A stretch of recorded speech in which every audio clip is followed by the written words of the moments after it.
Hello friends, আসসালামু আলাইকুম। কেমন আছেন আপনারা সবাই? আশা করি সবাই খুব খুব খুব ভালো আছেন। আমিও ভালো আছি। আজ চলে এলাম আবার একটি নতুন রেসিপি নিয়ে। আজ বানাবো পেঁয়াজকালির পকোড়া। এটি বানানোর জন্য এখানে আমি কয়েকটি পেঁয়াজকালি নিয়ে নিয়েছি। নিয়ে এগুলো আমি সব কেটে নিচ্ছি। এই যে সবগুলো আমি একই সমান করে কেটে নেব। সবগুলো এক সমান করলে দেখতে ভালো লাগবে। তার জন্য আমি সবগুলো একই সমান করে নিয়েছি। এই যে এভাবে আমি সবগুলো কেটে একটি বাটির মধ্যে নিয়ে নিচ্ছি।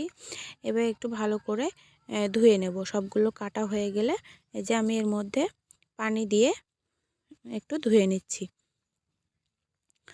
এই যে ভালো করে একটু নেড়েচেড়ে নিয়ে আমি ধুয়ে নিলাম।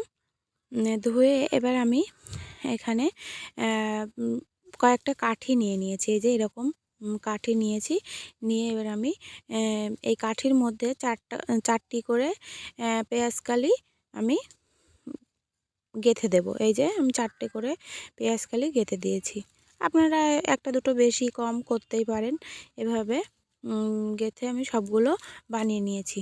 এই যে দেখুন, আমি এখানে সবগুলো একই রকমভাবে গেঁথে নিয়েছি। নেওয়ার পর এবার আমি একটি পাত্র নেব।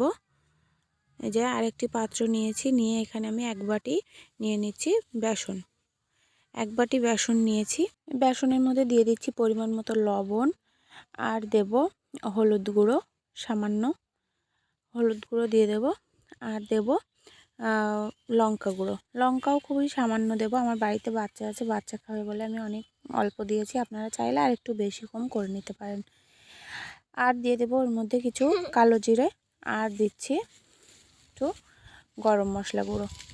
দিয়ে এই সবগুলো উপকরণ আমি একসঙ্গে নেড়ে চেড়ে নিচ্ছি। এই যে এগুলো উপকরণ আমি একসঙ্গে নেড়ে চেড়ে মিশিয়ে নিচ্ছি। নিয়ে যে বাটিটায় আমি বেসনটা নিয়েছিলাম সেই বাটিরই এক বাটি পানি আমি এর মধ্যে দিয়ে দিলাম। দিয়ে ভালো করে এইটাই মিক্স করে নেব।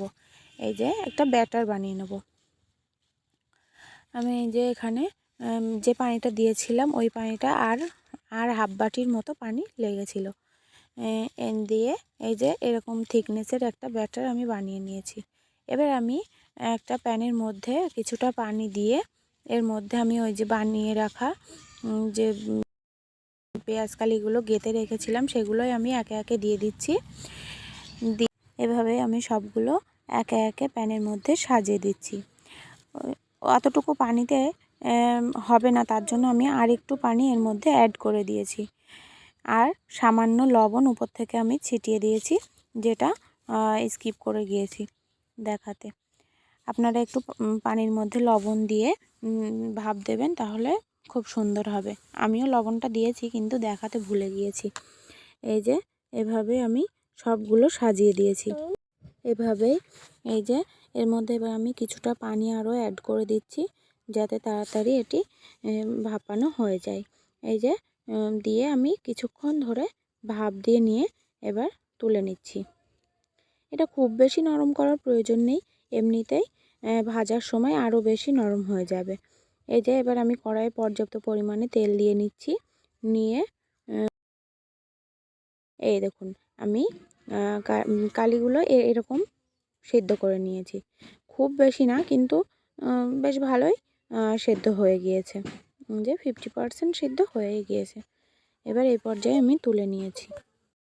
এর মধ্যে এবার আমি এই যে ব্যাটারটা বানিয়ে রেখেছিলাম ওই ব্যাটারটার মধ্যে ওই গেঁথে রাখা পেঁয়াজকালিটা দিয়ে একটু মানে ভরে ভরে একটু বেসনটা ওর গায়ে লাগিয়ে নেব ভালো করে। নিয়ে চামচের সাহায্যে খুব সুন্দর করে লাগিয়ে আমি এটা তেলের মধ্যে ছেড়ে দেব। এই যে দেখুন, খুব সুন্দরভাবে এটি বানানো হয়ে যাবে। এটা খুবই ইজি প্রসেস, আপনারা বানালেই বুঝতে পারবেন। খুবই তাড়াতাড়ি একটা সুন্দর একটা পাকোড়ার রেসিপি। ফ্রেন্ড, আমার ভিডিওগুলো যদি আপনাদের ভালো লেগে থাকে তাহলে লাইক, কমেন্ট, শেয়ার করে দেবেন। আর আমার চ্যানেলটিকে একটু সাবস্ক্রাইব করে যাবেন। বেল আইকনটি প্রেস করে দেবেন। দেখুন, এভাবেই আমি কিছুক্ষণ ধরে ভেজে নিয়ে নিচেটা ভাজা হয়ে গেলে এবার আমি উল্টে দিচ্ছি। এভাবে আমি কিছুক্ষণ এপিট ওপিট করে ভেজে নিয়েছি। দেখুন নিয়ে লাল লাল করে এরকম লাল লাল ভাজা হয়ে গেলে আমি এগুলো আস্তে আস্তে তুলে নেব। ফ্রেন্ড, এটা বানানো যতটা ইজি, এটা খেতেও ততটাই টেস্টি। আপনারা বাড়িতে একবার হলেও ট্রাই করে দেখবেন। আমার বাকি যেগুলো ভাজতে ছিল সেগুলো আমি আবার ভেজে নিচ্ছি। একই রকমভাবে এপিট ওপিট উল্টে পাল্টে লাল লাল করে আমি সবগুলো ভেজে নেব। নিলেই আমার রেডি হয়ে যাবে পেঁয়াজকালির পকোড়া। এটি একটু ইউনিক, আপনারা একবার হলেও বাড়িতে ট্রাই করে দেখবেন। অসাধারণ টেস্ট এটি খেতে। আপনাদেরকে অসংখ্য ধন্যবাদ আমার সম্পূর্ণ ভিডিওটি দেখার জন্য।